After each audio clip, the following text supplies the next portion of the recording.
Assalamualaikum warahmatullahi wabarakatuh. Sampurasun.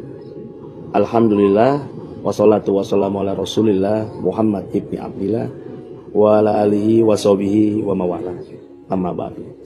Wa qala Allah ta'ala fil Qur'anil Karim wa huwa astaqul qailin. A'udzu billahi minasyaitonir rajim. Bismillahirrahmanirrahim. Inna a'tainakal kautsar fasholli lirabbika wanhar inna syani'aka wal abtar. Seluruh Santana Kesultanan Cirebon dan seluruh zuriah Sunan Gunung Jati, seluruh zuriah keluarga besar Wali Songo yang dirahmati oleh Allah Subhanahu wa taala. Saya Pangeran Kuda Putih, Sultan Sepuh Jainuddin II Aryana Terja, Sultan Sepuh Keraton Kasepuhan Cirebon. Dalam hal ini menyikapi rumor di media sosial yang sangat luar biasa rame dan juga membuat semua pihak bingung, ya. Dan ini yang mendorong bahwa akhirnya saya harus menyampaikan sesuatu hal. Dan ini yang tidak habis pikir, ya. Saya tidak habis pikir bahwa statement tersebut keluar dari orang yang selama ini saya hargai, ya, dan saya hormati bahkan, ya.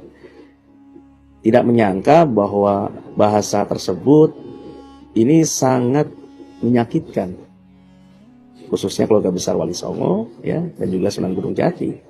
Ya, saya yang ada di Keraton Kasepuhan sebagai Sultan pun kaget mendengar hal tersebut, ya.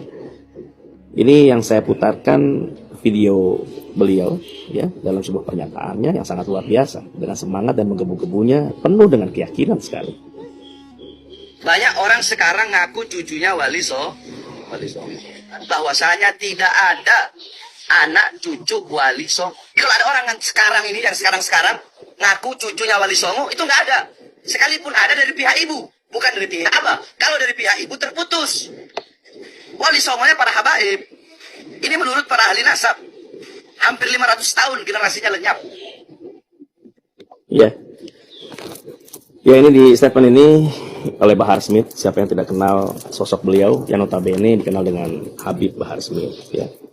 Ini yang sangat disayangkan keluar dari mulutnya beliau dengan penuh keyakinan yang menyatakan bahwa turunan Wali Songo ini terputus. Wali Songonya habaib, tapi turunannya ini tidak ada di Nusantara.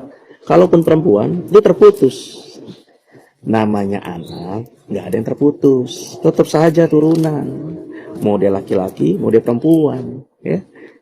Bagaimana dengan Siti Fatimah? Itu perempuan beliau. Lalu bagaimana dengan Imam Husain dan Hasan? Dari siapa? Kepada baginda Rasulullah? Dari ibu. Jadi mau dia anak laki-laki, mau anak perempuan, ya, saya pribadi menganggap tidak ada yang terputus.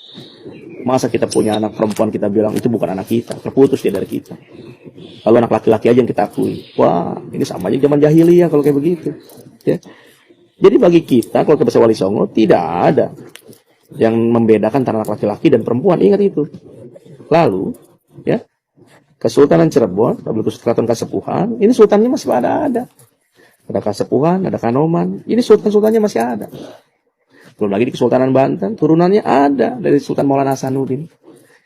Jadi, kalau Anda tidak mengetahui mengenai sejarah Nusantara, cukuplah diam. Janganlah menggembu-gembu, seakan-akan Anda yakin dengan statement Anda. Kesultanan kami jauh lebih dulu ada dibandingkan badan nasab yang Anda percayai. Ya, kami punya kitab-kitab tua. Bagaimana susunan nasab dari mulai Kanjeng Sunan sampai ke kita. Dan itu terjaga dengan baik. Kalau di keraton namanya ada babon keraton, ada babon silsilah. Ada akte lahir dari keraton yang menyatakan bahwa seseorang tersebut tersambung kepada Kanjeng Sunan. Baik dari jalur laki-laki maupun jalur dari perempuan. Itu ada kita akte lahir keratonnya disebut babon keraton. Lalu saudara kami juga yang memang zuriahnya dari Sunan Gunung Jati bukan cuma yang di dalam keraton, tapi yang di luar keraton di wilayah Cirebon semuanya juga turunan. Banyak ulama-ulama besar di Cirebon sana yang notabene masih turunan Sunan Gunung Jati. Seperti keluarga besar Pondok Pesantren Benda, Pondok Pesantren Buntet, Ciwaringin, Kempek, dan juga yang lainnya. Dari Trusmi, ya, banyak. Jadi turunan Sunan Gunung Jati ini terjaga dengan baik kenasapannya.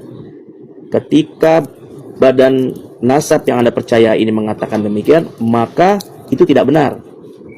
Wali Songonya habaib, tapi turunannya tidak ada. Ini merupakan fitnah yang sangat luar biasa. Jadi saya harap para Bahar Smith untuk bisa menyadari diri dan mengakui ada sebuah kehilapan atas apa yang diucapkan. Seharusnya tabayun dulu pada keluarga besar kami, ya, baik di Benda, ya, baik di Bunta dan pondok pesantren yang lainnya. Para ulama-ulama silakan bertabayun atau ke keraton, mangga, kan gitu. Jadi saya minta kepada Bahar Smith hati-hati dalam berucap. Ketika kita berbicara bernasab kepada baginda Nabi, maka yang dilihat adalah tutur bahasa dan akhlak. Saya sempat lihat juga beberapa dakwah Anda ini mengeluarkan bahasa-bahasa yang sangat kotor sekali, ya, memaki, menghujat. Ini sangat disayangkan. Di mana perjalanan para zuriyah Wali Songo, para ulama-ulama, para kiai-kiai selalu beriringan selama ini dalam dakwah Islamnya, ya, selalu bersama-sama dalam syiar, dalam dakwah. Kenapa Anda melontarkan dengan bahasa seperti ini?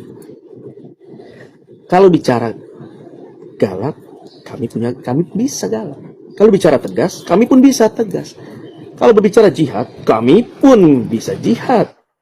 Karena dari mulai nenek moyang kami dulu dijajah oleh VOC, oleh Hindia Belanda, dari dulu berperang leluhur kami itu. Termasuk di Kasepuhan, sampai dikudeta di Kasepuhan itu oleh Belanda dan juga abdi dalamnya. Kami jihad, kami selalu berperang. Jadi bicara masalah semangat jihad bukan cuma milik Anda dan juga kelompok Anda. Saya, Sultan Sepuh di Keraton Kasepuhan, angkat bicara dikarenakan ini sesuatu hal yang sangat fatal sekali, memicu konflik besar antara turun Wali Songo dan para habaib. Ini efeknya. Ya rugi siapa? Islam yang akan rugi, terpecah. Lalu untuk kepentingan siapa? Untuk kepentingan siapa?